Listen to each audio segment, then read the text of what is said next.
Sa kauna-unahang pagkakataon, pagsasamahin ho natin sa iisang video itong si Senator Rodante Marcoleta at itong si Auntie Claire. Kaya naman kung bago lang ho kayo sa PH Update, isang like at isang subscribe, masaya na ho tayo dyan. At sa mga gusto sumali sa ating community, yung join button nandyan lang ho sa baba. Wala ho tayong maraming pag-uusapan dito sa video na to. Rekta ho tayo dyan sa Malacanang.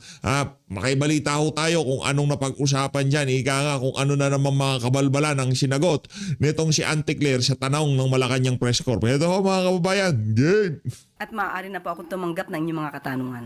Naku. Ng tanong mula kay Maricel Halili, TV5. Ito, Good morning, ito. Yusek. Yusek, what was Kupsto. Maricel Halili, News 5. Ano ho yan? Ika nga, notorious yan. Notorious. Game! the reaction of the president when he learned about the resignation of Secretary Babe Singson from ICI? Nako. Napag-alaman naman din po na dahil sa kanyang concerns sa kalusugan ay nagpasabi na po siya na sa kanyang pagbibitiw at dahil nga po magaling po ang si Secretary Babe Singson, pinakiusapan po sa pamamagitan po ni Sec Vince na kung maaari pa ay manatili pa siya. Mga hiram na sandali. Anak ng tokwa. Parang ganyan din naman ho yung pananatili ni Marcos Jr. sa Malacanang. Ngayong mga panahon na to, kung tawagin ho yan mga hiram na sandali. Sa ayaw sa gusto nila matatapos ho yan mga kababayan. Yung mga may kakalantari alam ho yan mga kababayan. Yung mga hiram na sandali na yan. Alam ho nila sa ayaw sa gusto nila pagka inabutan sila, kailangan nilang itigil yung mga kabalbalan nila na yan. Yung mga nangyayari sa Malacanang, sa House of Representatives, sa Senado, ngayong mga panahon na to, lahat ho yan puro hiram na sandali. At dahil nga muli may concern po si Secretary Babes, iginagalang po yan ng ating Pangulo at Aba dapat lang, meron ba siyang choice? Meron ba siyang choice? Pwede ba niya sabihin dito kay Secretary Babes, huwag kang magbitiw. Wala namang hawak kay Babe Singson. Kung kay Vince Dizon may hawak yung Malacanang, dito kay Babe Singson, wala silang hawak. Wala naman siyang BCBA. Wala naman siyang mga nagawa sigurong kabalbalan sa mga nakalipas na panahon, kaya hindi ho nila hawak sa leeg itong si Babe Singson. Pero kung kaya ho nilang takutin, kaya ho nilang gipitin itong si Babe Singson para hindi siya umalis bilang commissioner dyan sa independent ICI na yan, gagawin ho nila yan. Kaso wala silang pinanghahawakan, kaya malakas ang loob ng mama na ayoko na, nakunanto ka, para tayong mga punching bag na walang support. nagpapasalamat po tayo sa napakagaling pong serbisyo po ni Babe Singson. Yan. I think, ma'am, one of his concerns ay yung funding for the ICI kasi ang na-mention niya yung 40 Nagsitabaan na ho itong mga to. Sandali lang ha. Tingnan nyo naman ho yan mga kababayan. Nagsitabaan na yung mga reporter sa Malacanang. Panahon ni Tatay Digong, papayat nyo. Nangyari sa inyo. Yan ang problema mga kababayan. Akala ho siguro ng Malacanang sa pagpapabusog dito sa mga reporter na to, pagbibigay ng walang napakaraming mga perks dyan sa Malacanang, merong mga buffet, merong mga siguro mga trips, talagang mga bonus o kung ano pa man. Hindi natin alam kung ano pa man ang binigay dito sa mga reporter na to, di nila na-anticipate na darating ang panahon yung mga reporter na kagaya nitong si Maricel Halili. Maricel Halili, sila mismo ang sasagpang dyan sa Malacanang. Wala ano rin daw yung mga yan, yung mga mainstream media na yan, kung kaya kang hututin ka yan. Pero pagka dumating ang punto na kailangan ka nilang bitawan dahil nag-iiba na ang weather sa politika, timpla ng sambayan ng Pilipino, pananaw ng mga kababayan natin sa kasalukuyang politika, talagang babaling at babaling yan doon sa kung saan talagang mapapanatili nila yung kung tawagin nila maging credible sila, di ba? Pero wala ho talagang credibility yan. Kung meron naghahanap kayo ng credible na network, nandyan ho ang SMNI. Nandyan ang Net25. Pwede nyo hong panoorin yung mga network na yan. Kahit pa paano, minsan tumatama din niya ang UNTV. Pero talaga atin dito mga kababayan, SMNI, DCAR. Yan ho talaga. Diyan ho kayo makakarinig ng mga malulupit na punto de vista, mga balita na hindi pinilit para maging katanggap-tanggap sa pandinig ng mga taga Malacanang. Hindi, wala hong ganun. What you see is what you get, kung anong timpla ng politika, kung anong tunay na nangyayari, walang sugar coating. Di ba? 51 million pesos na supposedly funds for ICI, sa dyaryo lang siya, pero hindi talaga nakarating sa kanila. Was there a lack of government support sa ICI? Ano po ang nangyari sa funding na ito? Ayon po sa DBM, yung sahod po ay as early as September ay nandyan na po. Ang natatangi lamang po siguro nagkaroon ng konting delay ay yung pag-implement po or pagsasagawa po ng MDC at yung modified disbursement system. At ngayon po ay maitatanong po natin, yung pondo po ay nasa kanila na.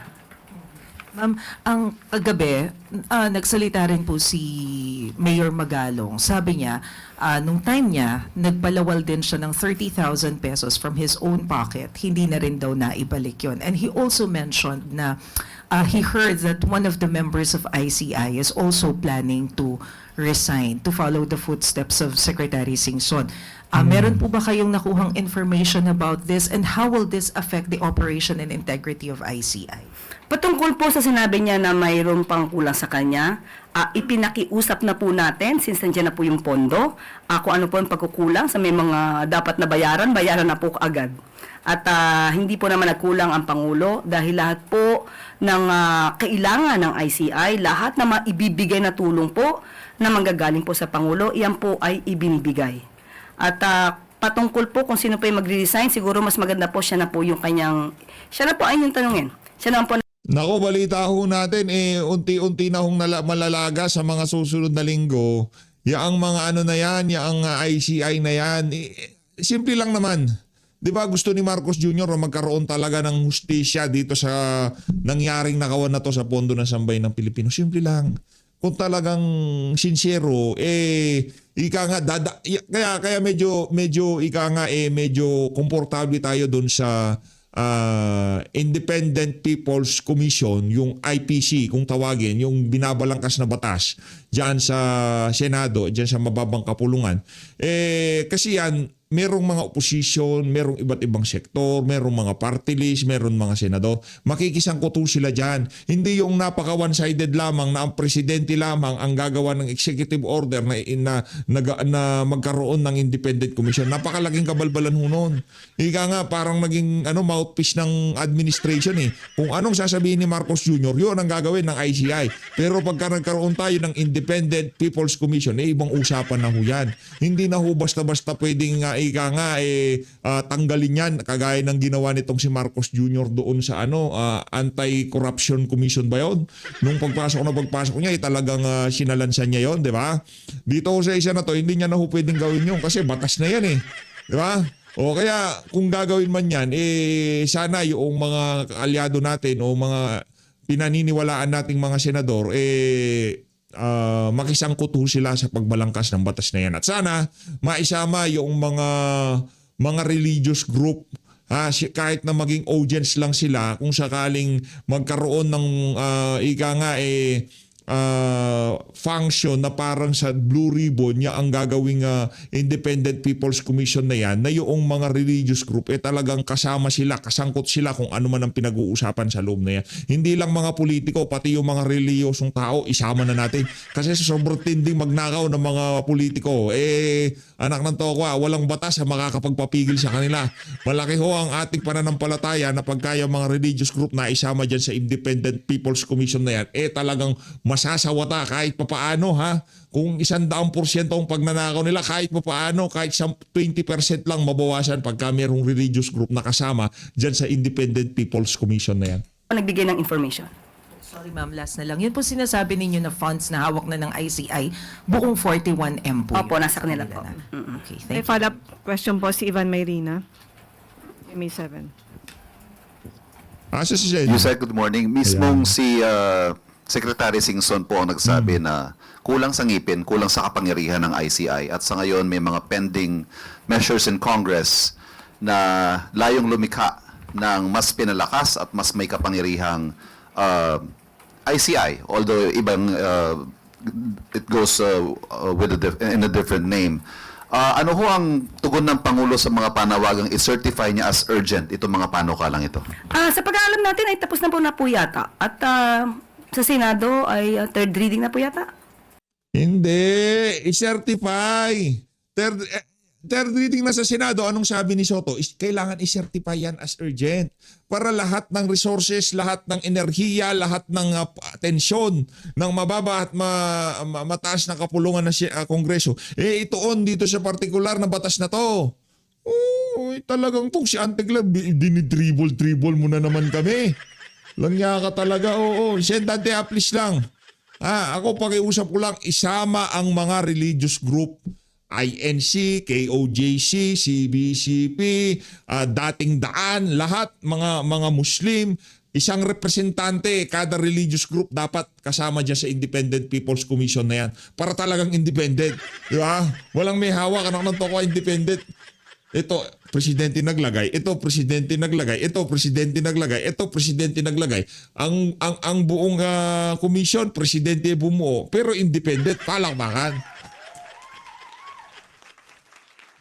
Sa inyo. So, hintayin na lang po Hirap natin kung makausap. ano po yung kanilang versions. At kapag ka po ito nabasa naman ng Pangulo, ay tignan po natin. Pero does he Papasahin support, ko. does the President support the idea na kailangan natin ng mas malakas, mas makapangyarihang entity that will investigate corruption in infrastructure projects? Ang lahat naman po ng institusyon na mayroon pong power to investigate, lahat po dapat ay malakas. Meron po silang kapangyarihan. Pero ito po kasing isinagawa na ICI, Independent Commission, ito po ay batay lang po sa EO 94 at alam po natin ang purpose nito ay to maging fact-finding commission. Hindi po para magbigay ng penalty sa hindi a-attend. At Akala ko bang ano yan? Akala ko bang para panagutin? Nung ibinibida mo yung ICI na yun, talagang palong-palo ka. Hindi pong ICI. Ginawa yan ng presidente. Binulgar ng presidente. Ngayon, pinapaimbestiga ng anak ng pretang rapata. Kung palang fact-finding lang yan, bigay na lang natin sa ombudsman yan. Fact-finding din naman ng ombudsman eh. Di ba? Magbibigay ng mga complaints sa ombudsman. I-imbestigahan nila. Ganun din naman. Walang kaibahan ang gagawin ng ombudsman sa gagawin ng ICI. Ang kaibahan lang, ang sa ICI, puro mga kalaban ni Marcos Jr. ang kanilang iniimbestigahan. ito po ay tulong lamang makapag-concentrate para maimbestigahan, makapag-gather ng documents, facts, data, para po matulungan yung ombudsman o yung DOJ. So, yun po talaga ang pinaka-purpose ng ICI. Ma'am, kanina po sa panayam sa isa sa aming programa, sinabi ni Ombudsman Remulla na ang direksyon po ay bubuwagin na rin ang ICI at ang Ombudsman na ang magte-take charge. Do you have any information to that effect? Ante Claire! Inunahan ka pa ni Bonjing! Sa ngayon, hindi po ako makakasagot patungkol po dyan at hindi pa po rin namin pag-uusapan patungkol po dyan. But since nga po, nandiyan naman din po ang ombudsman at napaka-active din po nila patungkol po sa usapin ng... Gets na ho natin. So, kailangan kumumpas ng maigi-igi dito ng ombudsman kasi nga naman ang ombudsman, extension niya ng ICI, di ba? Naging okay sa kanila na mag-imbestiga ang ICI at talagang ibinus nila yung credibility ng commission na yan. Independent commission na yan para ika nga kung ano man ang lumabas yan katiwa-tiwala, di ba? Kahit si Boying Remulla ibinibuild up nila yung ICI na yan. Ngayon dahil nagbabaksakan na isa-isa yung mga commissioner ng ICI, bubuwagin na pero bibilisan ng ombudsman ang pag-iimbestiga para kahit hindi ipasa yung Independent People's Commission, okay lang kasi nandyan ang ombudsman. Palakpakan. Nanunostra na natin. Bakit? Advantage pa rin sa kanila yon. Kasi pagka hindi namin nadala yung Independent People's Commission na yan, ombudsman na tatrabaho dyan, yung mga kalaban pa rin sa politika ni Marcos Jr. ang tatrabahuhin ni Boying Remulla. Nakuha nyo ho ba? Kasi pagka Independent People's Commission yan, hindi na ho kontrolado ng mga siraulo sa Malacanang yan. mga anomalyang flood control projects, maaari pong maging ganun. Pero as of now, wala pa po tayong pinakadetalye. So, ano mang update patungkol dyan? Sunod na tanong mula kay Ivy Reyes, Bilyonaryo. Yan, Hi, good morning, Maria. Yusek. There's a complaint filed before the Ombudsman against Secretary Ted Herbosa over his alleged close ties with a pharmaceutical company, and the complaint concerns possible backdoor influence that no other bidder can enjoy except for that one pharma. Has this reached the President? And considering that this is just one of the 3 other complaints filed against SecTed, does he still enjoy the President's trust? Ngayon po, mai-assume natin na he still enjoys the trust of the President. Tingnan po natin kung ito po'y na-receive na po ng Ombudsman at hayaan po natin ang Ombudsman na mag-imbestiga po dito. Ma'am, on another issue, former Justice Antonio Carpio says the Executive Secretary and former DOF Chief Recto's move to transfer trust fund from PhilHealth and PDIC would constitute technical malversation over a unique provision authorized in the 2024 GAA, transferring fund balance from those 2 GOCCs. Under the Constitution daw po kasi only the President can transfer savings, and that these trust funds should only be used solely for their purpose. So for PhilHealth, dapat for PhilHealth purposes lang daw po. Nabanggit naman din po ni Justice Carpio ang patungkol sa provision na ito mula sa GAA 2024. At yun lamang po ay sinunod ng DOF at to sweep the idle funds from the GOCCs. Ito naman po ay bago po ito naganap. Inaprubahan po ito ng OSG, Office of the Government Corporate Council, Governance Commission for GOCCs, COA, pati po ang PhilHealth Board. So, sumunod lamang po ang DOF sa pinag-uutos ng, na naaayon po in line with the GAA 2024. Ma'am, just to follow up, ang sabi po ni Justice Carpio, it's undue delegation of authority. As a lawyer yourself, what do you think po? Muli, sumusunod lamang po sa batas. Kung meron man ang constitutional dito, tingnan po natin kung yung provision mismo sa GAA 2024 ay magiging issue. Sunod na tanong mula kay Alvin Baltasar, Radyo Pilipinas. Yusek, good afternoon po. Good morning. Yusek, may inaasahan po bang service recognition incentive ang mga empleyado ng gobyerno? And kailan po ito maibibigay? Ba't nakangiti si Alvin? Hintayin po natin yung EO. Hintayin natin. Para lang po sa kapanatagan ng mga government workers. Siguradong maibibigay po ba? Bago po ilabas yung EO? Basta may good news. Hintayin po natin yung EO. Maraming salamat. Pagka good news, yung mga yan, pagka good news, ibig sabihin kapirahan, palakpakan, kayo talaga, alam nyo, ha? Thank you po. Alam na po. Alam na din siya, alam na. Yan, Anticler, masyadong pakit, no? Pero in fairness, Anticler, pumuti ka, yun lang, pumuti lang siya. Mula nung napasok ka dyan sa PCO, talagang kitang-kita yung transformation ng pananamit mo. Pero yung pag-uugaling mo, pa rin, squatting pa rin. Ika nga, walang nagbago doon. Nagbago lang sa'yo yung panlabas, pero yung pangloob, basura. Tawa. Sunod na tanong mula kay Eden Santos, Ganda Net ng tawa. 25. Good morning po, Yusek. Yusek, meron na po bang tugon Yes, ang talaga, kampo oo. ni Vice President Sara Duterte dun po sa pahayag ng Pangulo na bukas siya sa dialogo sa Vice Presidente para sa pagkakaroon ng pagkakaisa sa bansa? Since ang Pangulo po ang nag-offer nito para maipakita yung kanyang sinseridad, yung kanyang pagiging seryoso. Yan. Gusto ko yan. Game. Wala po ba siyang unang hakbang para mangyari po yung dialogo na ito? Pwedeng i-correct po natin. Wala po tayong sinabing nag-initiate. Ang Pangulo po, even before, ito po ay napag-usapan na sa isang podcast. Natatandaan niyo po ba yun? Nang tinanong ito ni Katuning. Ang Pangulo ay open sa lahat Open. Yan. ng gustong makipag-dialogo. Maganda yan. Kahit sino na may concern at maaaring mapag-usapan, hindi lamang ang Vice Presidente, sa lahat. Open ang Pangulo sa anumang discussion para Yan. po for the unity sake. For Yun the po unity yung ibig sake, sabihin yan. natin. So kung meron po pagpapahatid na mensahe ang Vice Presidente, siguro po si spokesperson na naman po niya ito dapat na itanong. Another topic lang po, reaksyon ng palasyo doon sa sinasabi. Hindi, for the unity sake, ika nga nitong si Auntie Claire, for the unity sake, simple lang naman yan. Ang gusto nyo, kung gusto nyong magka for the unity sake tayo, ang pinakauna nyong gawin dyan, alam nyo ano? Pauwiin nyo dito si dating Pangulong Rodrigo Duterte. Ako nagsasabi nyo, pagka umuwi dito si dating Pangulong Rodrigo Duterte, medyo kakalma. Ako, personally, kakalma ako. Pauwiin nyo lang dito si Tatay Digong. Kakalma ako kahit paano. Pero pagka ika nga kailangan mong humampas, hahampas tayo. Pero pagka umuwi dito si Tatay Digong, bibigyan ho natin itong mga walang iyang tonaw kahit mga 3 buwang ceasefire, ika nga. Tahimik, wala ho kayong ika nga maraming ano sa PH update. Basta ano lang tayo, kung ano lang yung mga pag-uusapan natin, pero hindi tayo hahampas. Pauwian lang dito si Tatay Digong. Magpapakabihave tayo sa loob ng 3 buwan. 3 buwan. Behave. Walang malikot PH ha, walang malikot. Good boy. Yun ang sigurado. Kung for the unity sake, wala namang uuwing Tatay Digong. Naknan to ko.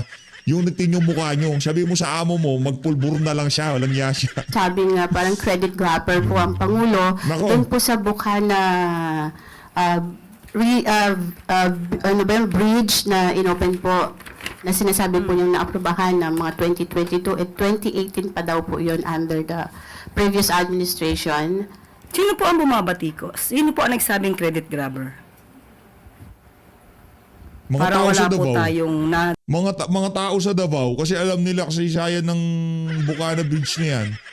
Sabi ng mga tao sa Davao, credit grabber daw si Marcos Jr. kasi alam nila kasaysayan yan. Alam nila kung paanong pag-uusap na nangyari, anong mga transaksyon dyan. Alam nila na anong tawag dito, aid ng China yan, pagpapakita ng magandang gesture sa Pilipinas. Sila nagsabi, hindi mga DDS supporter, mga taga Davao. Minumura-mura pa nga nila si Marcos Jr., di ba? dinig na ganun. Wala po tayong wala akong konteksto. So, kung hindi natin alam kung sino nagsabi at ito Ako. ay sa tabi-tabi lamang, hindi na po natin 'to dapat pansinin pa muna. Hindi, dapat sagutin mo. Bigyan mo kami ng mga konkretong ebidensya. Yarin lamang na pag-usapan na yung issue na yan na talagang legacy project yan ni Marcos Jr. Pero para sabihin mo yan, masyado ka namang OA, ante. Alam naman po natin, sa ngayon po, ang sinabi po na Bukana Bridge ay natapos po sa panahon ni Pangulong Marcos Jr. Sinong gumastos? Sinong nagplano? Sinong nagtrabaho? Yan ang tanong. Meron bang partisipasyon ng pamahalaan ni Marcos Jr. sa kahit paglalagay ng isang tornilyo doon sa bridge na yon? Wala. Kasi nga, grant yon. Aid, tulong, walang regalo, pagpapakita ng magandang gesture ng China sa Pilipinas. Yun. Kaya hindi mo masagot na derechahan kasi alam nyo rin na wala kayong lusot sa isa na yan. Lahat na lang kasi yung amo mo gusto nakawin. Anak ng toka, kung pwede lang nakawin yung buong tulay at ilagay dyan sa Ilocos Norte, gagawin ng magnanakaw na Marcos na yan. Sa totoo lang. Kung kaya lang nilang buhatin yung literal kung kaya nilang buhatin yan, yung Ilocos Norte, idudugtong nila sa Taiwan, gagawin nila yan. Ganyan katitindi ang mga yan. Yung bridge na yan, mula Pagudpod, idudugtong nila yung, ang tawag dito, anong mga island yung mga nandun, yung Apari, yan, Apari. Doon sa Apari, di ba? Kanta yun sa TVJ. Mula Apari hanggang Hulo. Kung pwede lang, Pagudpod to Apari, gagawin nila yan sa tindi ng pagnanakaw ng mga pamilya na yan. Sunod na tanong mula kay Gilbert Perdes, DWIZ. Siguro last question na natin to. Gusto ko na marinig tong si Senator Dante Marcolete o bukas na tong kay Sen Dante. Bukas na yan. Good morning po, Yusek. Tinanggihan po ni Napapasarap Congressman tayo dito. Pulong Duterte yung invitation po ng Independent Commission for Infrastructure ukol po sa investigasyon doon po sa flood control project sa Davao. Sa halip po ay inirekomenda ni Duterte na investigahan po ng ICIC Pangulong Marcos at ang unang pamilya po. Ano pong reaksyon ng palasyo po dito? May kasabihan tayo, buntot niya, hila niya. it means you are responsible for the consequences of your own acts. Yan. Marami na po mga mabatas na gumalang sa pagpapatawag ng ICI. Nagbigay ng kanilang mga response, ng kanilang mga nalalaman. Oo. At kung walang itatago, di dapat magtago. Oo. Yun lang po. Sunod na tanong mula kay Ivan Yun na yun. Ano kang to ko? Nababagabag ka ba, madam? Ano bang nangyayari sa'yo? Ba't ganyan yung mga sagot mo? Naano ako sa'yo, naninibago na ako sa'yo, ante. Sa totoo lang. Kasi pagka Duterte ang sisibakin, dapat ika nga madiin yan. Ba't itong kay Kongpulong parang hindi ka madiin bumanat ngayon? Diinan mo ng konti, ante. Masyadong malamya yung tirada mo kay Congressman Pulong. Di ba? Dapat ibida mo si Sandro. Si Sandro hindi nga iniimbitahan para pero nagpunta. Kasi mahiya naman kayo. Di ba? Mayrina, GMA News. Ito, Iban. Iban tayo ulit, Iban.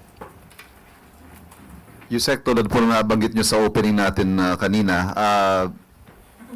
pinapakita po ng Pangulo ang kanyang pagpapahalaga at matatag na suporta sa kasundaluhan. Nagkakasunod-sunod po yung bisita niya sa mga kampo, ang anunsyo niya ng dagdag na base pay, subsistence allowance. Ang tanong po does the President feel the need to show this support to the military at this time? Hanggat may oras Oo, kasi pwede siyang ikudita kasi marami na nagagalit. Balita natin, mga low-ranking military personnel galit na daw kay Marcos Jr. Yung mga chismis sa social media. Kaya lahat ng pwedeng ibigay sa ating mga kasundaluhan, hindi naman tayo against yan. Karapatan nila yan. Matagal na. Matagal na yan. Kung dinagdagan, dinoblihan ni Tatay Digong ang sweldo nila, nagbabago panahon, tumitindi pangangailangan ng mga yan. At ang trabaho niyan ay napaka-unique. Isinusugal nila ang buhay nila para sa sambayan ng Pilipino, no? Okay yan, walang problema yan. Kaysa nakawin itong mga magnanakaw sa pamahalaan, bigay na lang sa mga kasanduluhan at ibigay na lang sa sambayan ng Pilipino. po ang Pangulo, hindi po ito dapat kino-question. Ang pagbisita sa ating mga kasundaluhan, Lalo sa na mga kung issue, uniform no? personnel, ay nararapat lamang po bilang Commander-in-Chief. So wala po itong kinalaman kung merong mang issue ngayon, obligasyon po ng Pangulo na bisitahin sila. At ito po ay nagkataon lang na bukod po sa pagbisita yung mga anunsyo ng dagdag na benepisyo sa mga sundalo, nagkataon lang na ito po ay nangyayari sa panahong may mga panawagan for the military to withdraw support from the administration. Kung nararapat po silang bigyan na mas magandang ayuda, pagtulong, kailangan lang naman din po nating bigay dahil ang kanilang sakripisyo po sa bayan, buhay po ang nakataya sa kanila. Pero kailangan mo na magkaroon ng skandalo na kung saan yung presidente masasangkot sa napakatinding korupsyon. Makaladkad ang kanyang pangalan. Kundi pa lumabas si Saldico, hindi pa sila bibigyan. Hindi ba kayo nakakahalata para sa mga kababayan nating kasundaluhan, di ba? Kundi pa siya nakaladkad sa iskandalo ng flood control na yan, hindi pa kayo maaalala. Ano ba ibig sabihin yan? Tahan na, wag na kayong magalit sa akin. Akong bahala sa inyo. Dadagdagan ko. Ano pa bang gusto nyo dagdagan ko? Dadagdagan ko yan. Basta wag nyo lang akong ikudita. Ganun lang naman o kasimple yan mga kababayan. Malayo pa lang yung mga kababayan natin alam na ho yung mga galawan na yan. Tsaka ano naman, napaka-obvious. Galawang bangag ika nga. No? Galawang bangag talaga tong kay Marcos Jr. Sunod na tanong mula kay Katrina Domingo, ABS-CBN.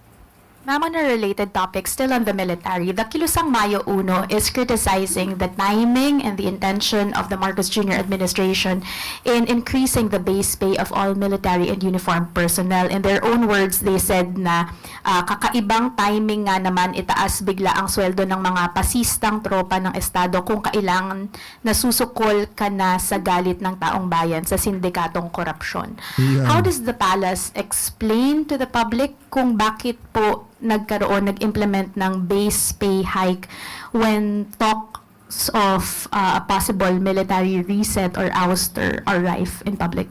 Ang pagkilala po sa mga kasundaluhan natin, hindi po ito nababatay kung ano po ang nangyayaring ingay ngayon. Mga political noise.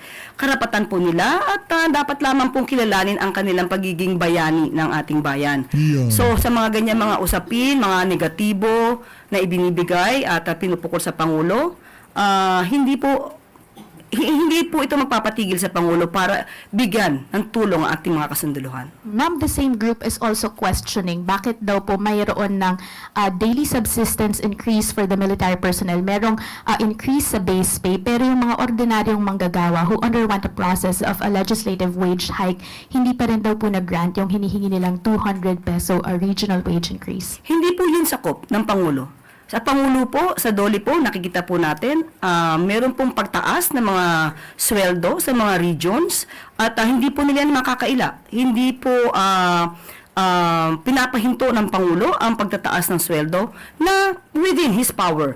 Pero yung pagtaas po, binabanggit nila na halagang 200 at yan po ay nasa kamay na po ng Kongreso. Just a follow-up question. The DOLE is under the executive branch and therefore under the President. Why can't the President push for the wage hike of ordinary Filipino workers? Meron po tayo sa tripartite board, meron po increase. Hindi po ito makakaila. Yung sinasabi po nilang wage hike na 200 pesos, ito po ay saklaw ng Kongreso. So hindi naman po nakikialam ang Pangulo sa trabaho ng Kongreso. Sunod na tanong mula kay Bea Cupin Rappler.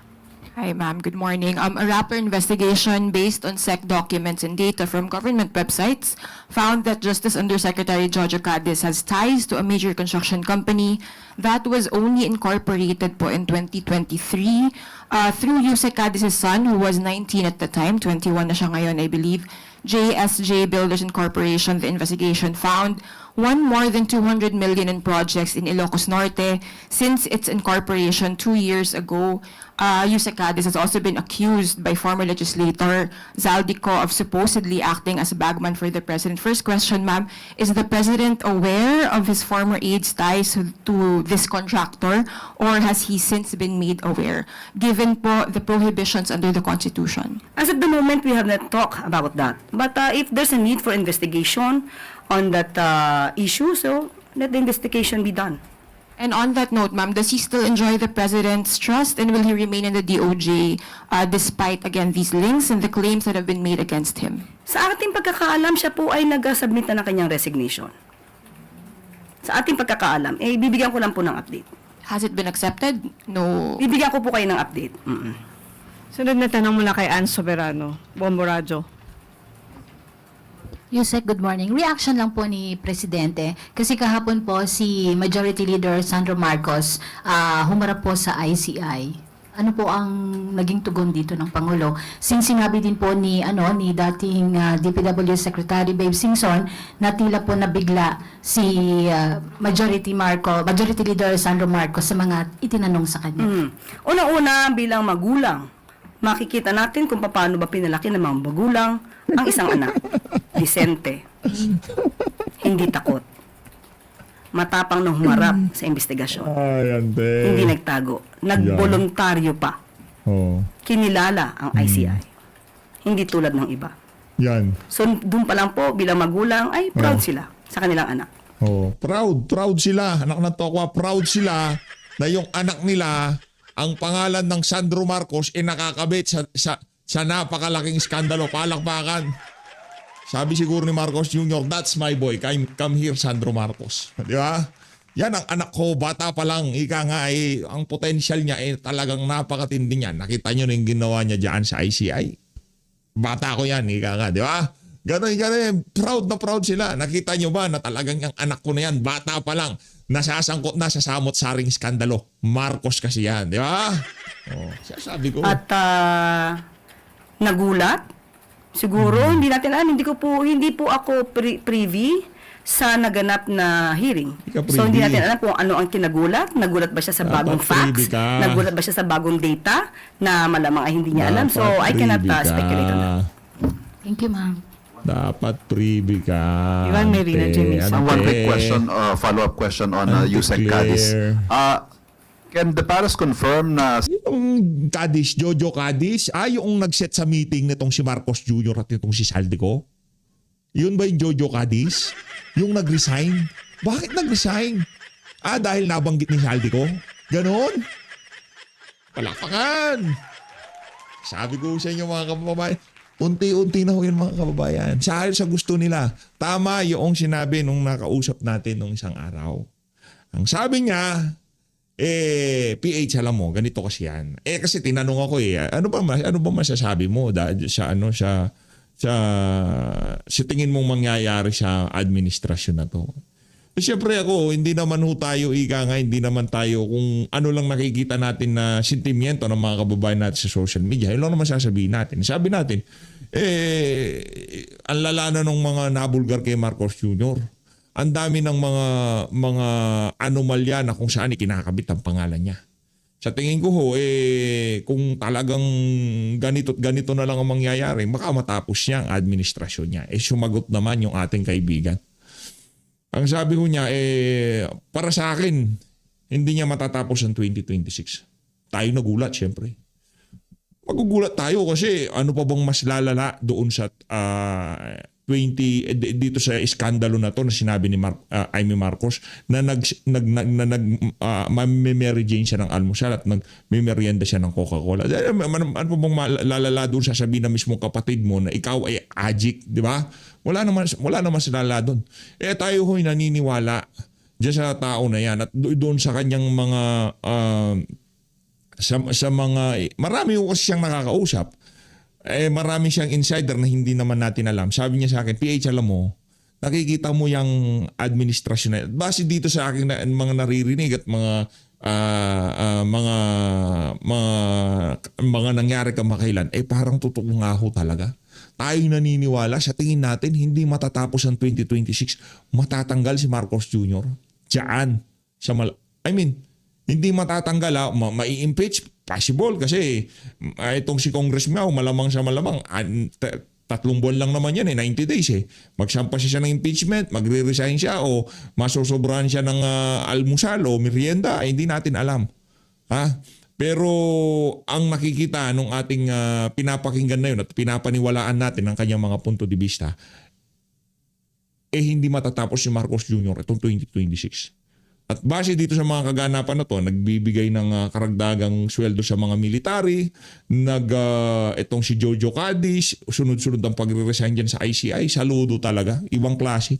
Saludo, magaling talaga, magaling yung nagbigay sa atin ng mga eksplanasyon kung ano ang nakikita niya sa hinaharap dito sa administrasyon. Mahusay, matalino, magaling talaga mga kababayan. Ayun na nga, hindi na ho natin itutuloy ito dahil kita nyo naman kung paano ilampaso ng mga reporter itong si Auntie Claire. Nawala na yung angas niya, pati siya talagang kitang-kita ho natin na hindi na ho siya kasing kinang man dati. Nawala na ho yung Auntie Claire na kilala natin na talagang napakatindi kung bumalagbag. Itong Auntie Claire na to, ano na lang ho siya, yung tipong nasa defensive mode ho sila ngayong mga panahon na to. Nasa defensive. Kasi alam mo niya, ang yabang ng Auntie Claire na yan pagka nasa offensive mode sila. Lahat ng humaharang talagang sinasagasaan, di ba?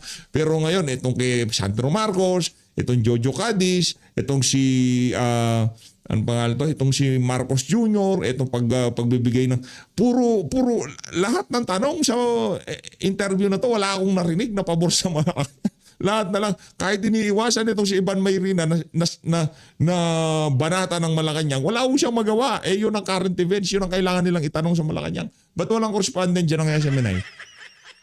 Yan sinasabi ko Pero dapat meron ho dyan merong SMNI dyan. Merong magtatanong sa SMNI dyan, kahit si ano lang, si MJ Mondihar o kaya itong si, pangalan nito, itong si Admar, yung si Admar B, yung mga idolo malulupit ho yan pagka nagtanong. At yung mga yon hindi sila typical reporter, yung attack and collect kung tawagin. So always, maraming salamat daw sa pag-support sa Page Update. Mag-ingat ho kayo lahat. Mahal natin Pilipinas. Saludo dito sa mga reporter na to at unti-unti nyo nang kinakagat yung mga kamay na nagpapakain sa inyo ngayong mga panahon na to.